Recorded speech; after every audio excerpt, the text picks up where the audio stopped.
Então, hoje é segunda-feira, tá? Nós vamos fazer História e Geografia, quarto bimestre. Aula 18.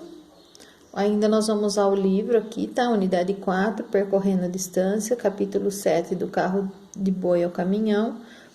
Página 141. Trilhas de caminho, nós vamos fazer a 142, 143, 144, 145. A página 141 finaliza o trabalho com o tropeirismo.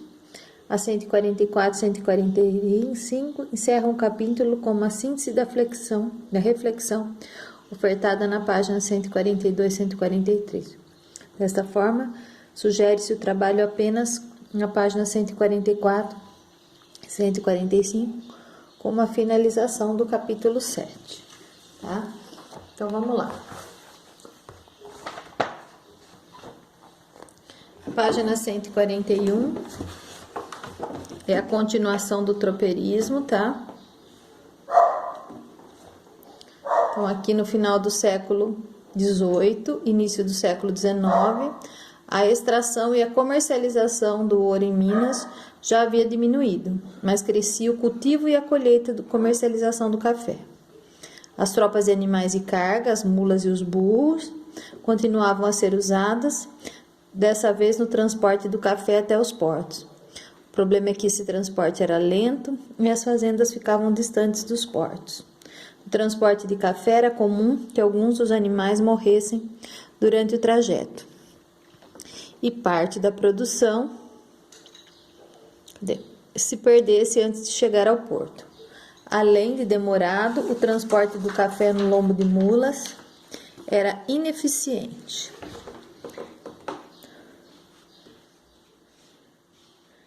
Então, aqui, ó, no número 2, agora aqui embaixo, atividade, ó, minha coleção de palavras. Aqui tem uma fotografia do transporte do café no lombo de mula, em Minas Gerais, tá? De Marque Ferrez, cerca de 1850. A partir da segunda metade do século XIX, a produção cafeeira passou a ser exportada pela ferrovia. Então, não era mais no lombo de mula. Hoje, o café é transportado por rodovia, por caminhões, tá? A palavra baixa é muito importante para o estudo da história no Brasil, que é o tropeirismo, né? Aqui representa o tropeirismo. Então, o homem que carregava, transportava, nesse caso aqui, o café no lombo de burros e mulas.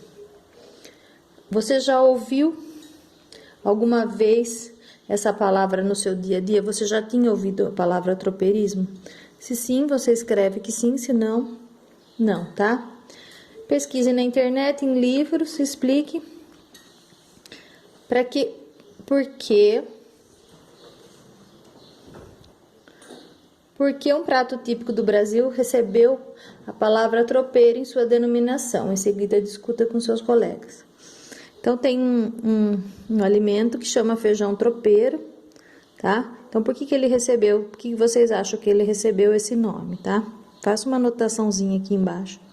Faça uma pesquisa sobre esse feijão tropeiro e o que ele tem a ver com o tropeirismo. Agora, nas outras páginas. Aqui, ó. Essas duas páginas aqui, vou só fazer uma leitura para vocês, tá? É rapidinho.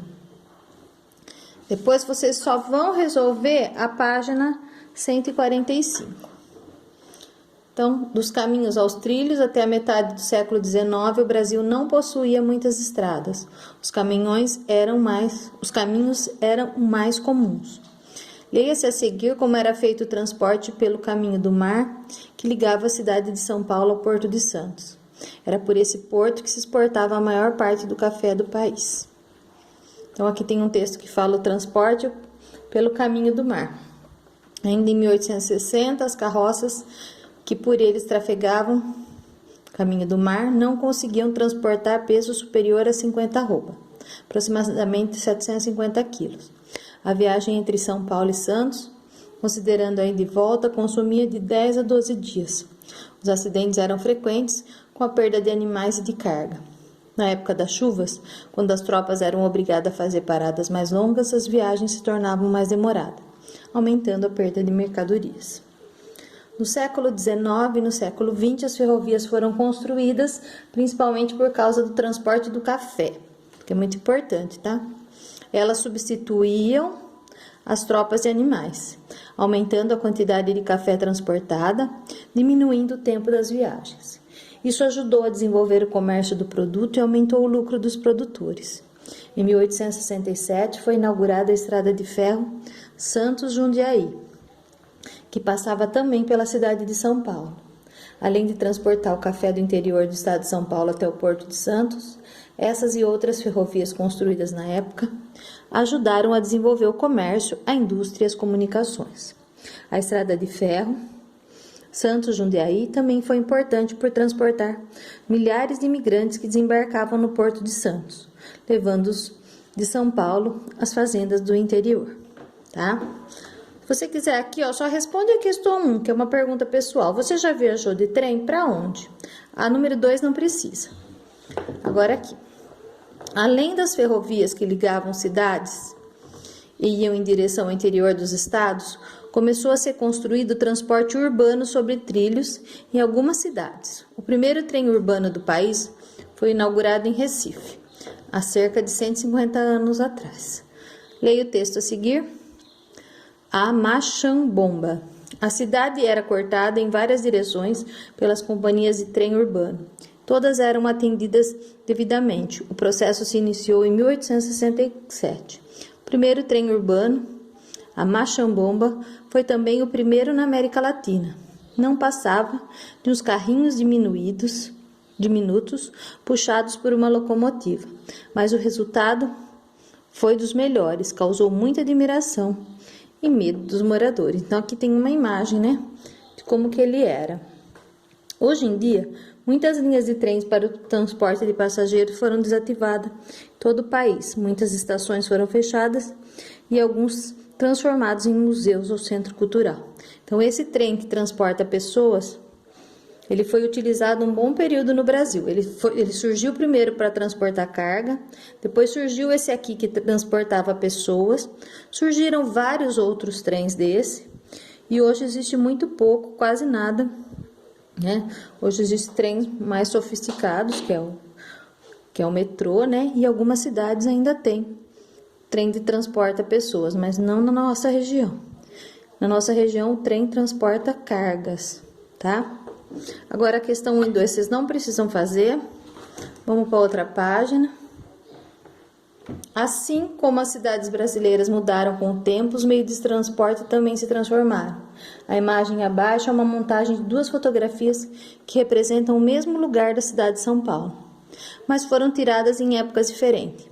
A fotografia mais antiga, de um autor desconhecido, foi produzida em 1932. A mais recente foi feita em 2012, por Marcelo Zochil, um artista plástico que fez a montagem das duas figuras. 80 anos separam uma figura da outra. Então aqui vocês têm essas duas figuras, tá? Aqui, ó. Vocês têm as duas figuras. Nessa página tem, né, a mais atual e aqui, né?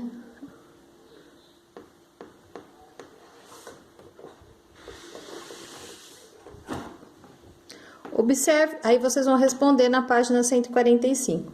Observe a imagem, responda as questões e depois troque ideias com seus colegas e seu professor.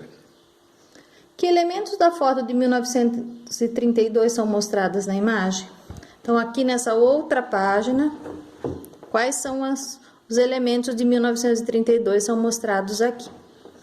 Que elementos da foto de 2012 são mostrados na imagem? O que vocês estão vendo aqui? Tá? Por que o meio de transporte que existia antigamente foi substituído pelo transporte que aparece na imagem mais recente? Então, essa é a imagem mais recente. Esse aqui é um bondinho, tá? Então, por que o bondinho foi substituído pelos carros? Tá bom? Então, vocês vão fazer só as questões da página 145, a questão número 1 da página 142 e a questão número 1 da página 141. Aqui, ó. Tá? Página 141.